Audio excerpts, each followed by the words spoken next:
Се смени еден ден кога се разбудив со стапала 3 пати, 4 пати отечени од логично.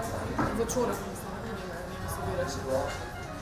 И едноставно шок, не знаеш што се случува, не знаеш што правиш, кај да одиш.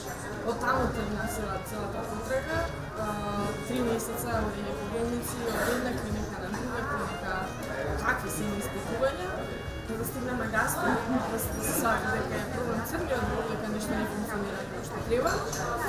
Мисля, никој не ми беа само стапалата, има проблеми да одам дури, беше зима, мисля, че ми се погоди така да ме укочи во се што правев. Меѓутоа, имам среќа што докторите помислеа дека е Вилсон, што погрешка им заличи еден симптом дека може би е, а не е, и ме пратија во Виена. Кај Вилсоновата болест, она што е најважно е што постои терапија, и докато таа терапија се зема во текот на целиот живот, шансите за имање еден нормален квалитетен живот се големи. Меѓутоа се разбира, тоа зависи пред се од диагнозата, од раната диагноза. Многу брзо сите симптоми што ги имав исчезна и се вратив на најнормален живот. Еве денеска имам и детенце.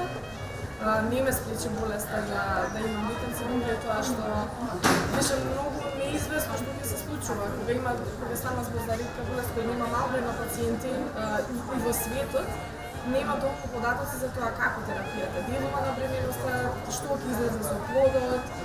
Она што знаевме е дека детето може да наследи болеста само доколку двајцата родители се носители, еве јас сум болна, меѓутоа мојот сопруг среќа не е носител, така да синчето остана да биде само носител, ја нема наследена болеста.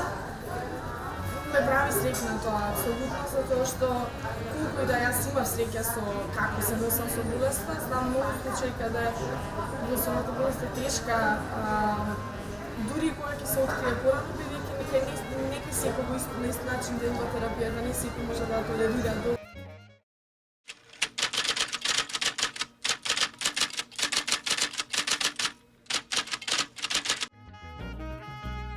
Прво што ќе кажам е не читате на Google, затоа што на Google најцрните сценарии ќе ви кажува, меѓутоа не е тоа го правев јас дома и моите, и многу беше тежок период затоа што одма ти е прашањето зошто јас. Сега никој во фамилијава моја нема од кај па јас. Сите мои другари здрави прави, зошто па јас да имам ретка болест и да треба мене цел живот да ми се смее.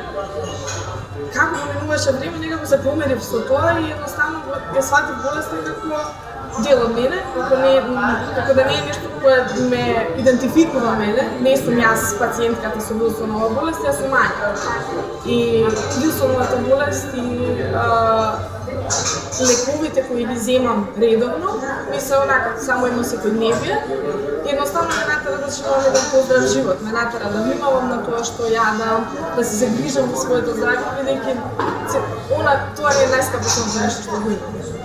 Кај лицата со Вилсон проблем е бактерот, односно оној бакер што однесувам како храна, бакер има во малку секоја храна што да јадам. Кај пациентите со Вилсон тој не се исфрла од организмот. И се таложи на црниот дроб, се таложи на мозок, се таложи на различни органи. Колку и да е потребен тој како минерал за функционирање на нормален организам, кај нас тоа не функционира како што треба и секој таложење на бактерот прави сериозно штетување на органите.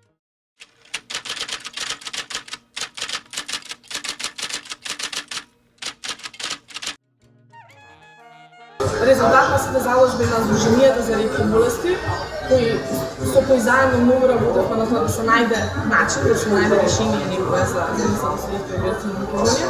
Па веќе 3 години, Министерството за здравство има програма за ретки болести во која се покриени многу голем број на пациенти. Таа програма е, мислам дека и од со години наназад, меѓутоа покриваше само малку пациенти. Од 2017 веќе бројот на пациенти е зголемил, тука влегуваат пациентите со Вилсонова болест.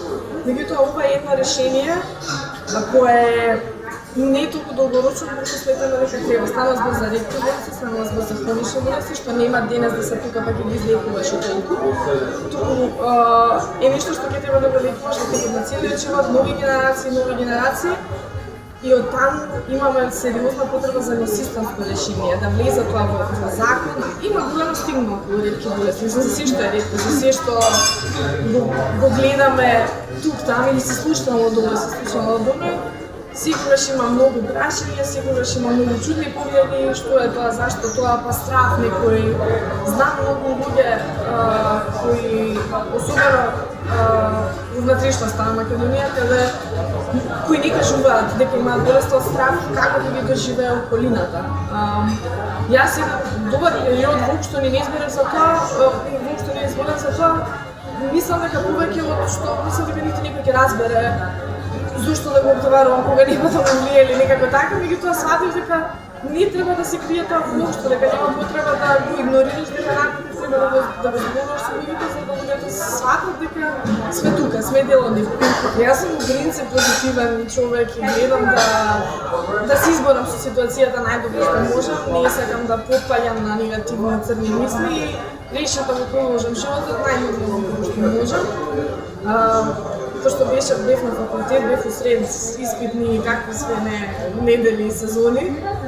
Јас имав инфузија на едната рака, крв, протеини, више не знам што, книгата пред мене и се спремав испити. Немаше ни еден испит што го пропуштив, сите ги положив во најнормално време. Едноставно сакав да не дозволам да ме спречува во било што во животот и решив да останам позитивна до крај. И едноставно да се продолжам како што сме